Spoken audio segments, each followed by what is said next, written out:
గుత్తొంకాయ ready అయిందండి. చపాతీకి, అన్నంకి, బిర్యానీకి మంచి టేస్టీ గల వంకాయ గుత్తొంకాయ కర్రీ. పెట్టుకుంటే వెన్నెలా కరిగిపోయే వంకాయ. Come to my Bommarillu Sunita's kitchen.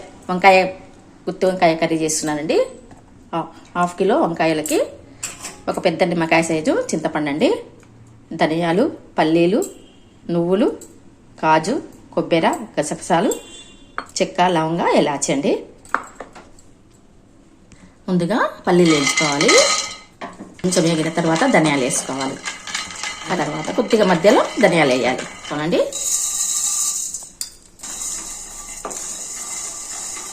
మనకి చూడండి కొబ్బరి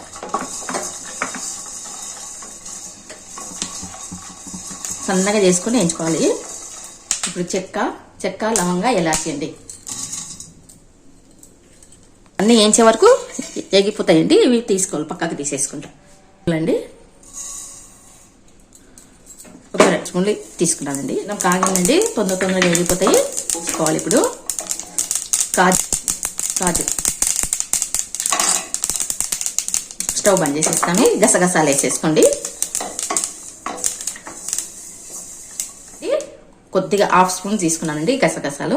టేస్ట్ బాగుంటుందండి. కాజు, గసాలు వేస్తే చాలా బాగుంటుంది. గుత్తొంకాయ మంచిగా ఉంటుందండి టేస్ట్. మీరు తినే వాళ్ళైతే అల్లం వెల్లిపాయ కూడా వేసుకోవచ్చండి.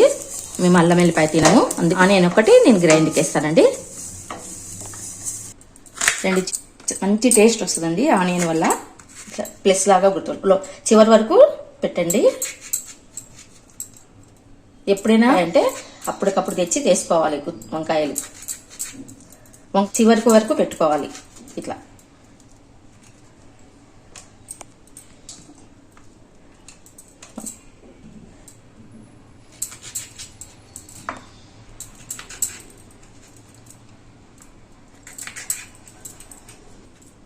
ఇట్లా అన్ని 1/2 కిలో అండి పెట్టుకోవాలి. ఆయిల్ ఎక్కువ వేసుకోవాలండి. గుత్తొంకాయ అంటేనే కొద్దిగా ఆయిల్ ఎక్కువ వేసుకోవాలి. చాలండి. జీలకర్ర, ఆవాలండి. నేను మినపప్పు అవన్నీ ఏమి వేయనండి. ఆవాలు, జీలకర్ర చిటపటానంటప్పుడు ఇంగువ వేసుకొని ఇప్పుడు వంకాయలు వాటర్లో ఉంటాయి కదా,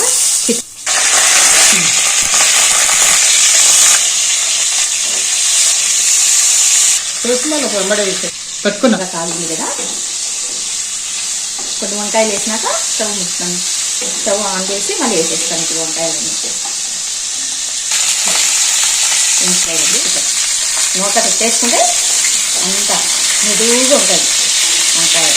గ్రేవీకి వేయించుకునేటువంటి మిక్సీ పట్టుకొని వస్తానండి.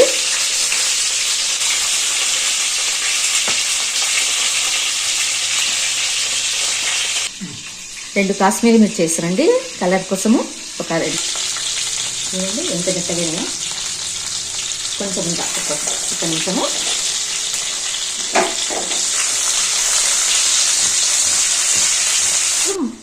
సరిపోతారు. 3 స్పూన్స్ కారం వేస్తున్నానండి. 2.5 స్పూను ఉప్పు వేసుకోవాలండి. చింతపండు అవన్నీ పడతాయి కదా అందులో, ఇవి గ్రేవీకి అన్నీ ఉన్నాయి కదండి ఐటమ్స్, అందుకు 2.5 ఉప్పు పడుతుంది. అండి ఇంగువ చేస్తానండి. చాలండి. ఇది గడ్డ కొన్ని గ్రైండర్ తిప్పేస్తానండి. కొద్దిగా 2 కాశ్మీర్ మిర్చి వేస్తే ఇంత ఎర్రగా ఇంత రెడ్గా వచ్చింది కదండి. ఇంత ముందు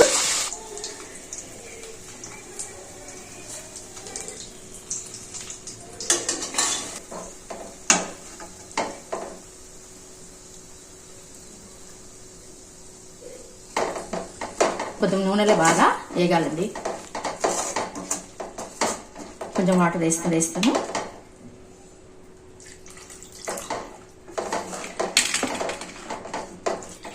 వేసేసుకొని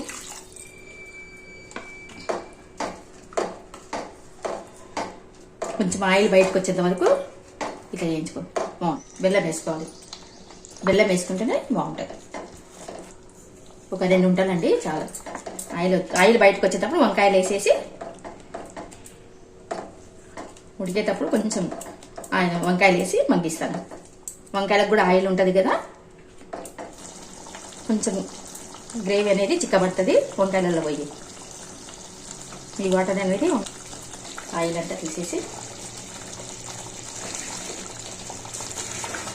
కొంచెం సేపు కలపకూడదండి, ఇట్లా వదిలేయాలి.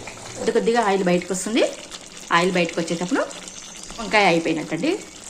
ఇట్లా చేసుకోండి. వంకాయ నూనె నోట్లోకి జారిపోతుందండి, అంత బాగుంటుంది వంకాయ. మనం గ్రేవీ నింపి చేసే వంకాయ సోగి కంటే ఇది చాలా బాగుంటుంది. వంకాయలు ఫ్రై చేసి ఎంచితే టేస్టీగా ఉంటుంది. కొరికితే ఇట్లా నోట్లో జారిపోవాలండి. పంటితో ఇట్లా కట్ చేస్తే నోట్లోకి జారిపోవాలి. అట్లా ఉంటుంది వంకాయ, అమృతంలా వెన్నెలా కరిగిపోతుందండి వంకాయ అనేది. ఊళ్ళోకి తీస్తాను. వంకాయ బాగుంది కదా, ఇట్లా ఆయిల్ చూడండి, ఆయిల్ ఇట్లా బయటికి రావాలి. బౌల్లోకి తీసుకుంటానండి.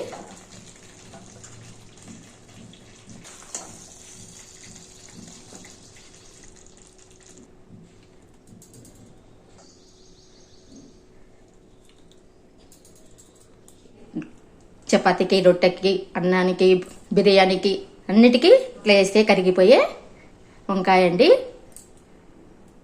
గుత్తి వంకాయ రెడీ అయిందండి. చపాతీకి, అన్నంకి, బిర్యానీకి మంచి టేస్టీ గల వంకాయ గుత్తి వంకాయ కర్రీ అండి. ఇలా చేసుకుంటే చాలా బాగుంటుంది. నోట్లో పెట్టుకుంటే వెన్నెలా కరిగిపోయే గుత్తి వంకాయ ready. Thank you for watching. Like, share, subscribe.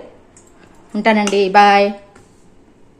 2 Kashmiri మిర్చి చేసినాం కదండి, రెడ్ కలర్ వస్తుందండి, కలర్ఫుల్గా వస్తుంది.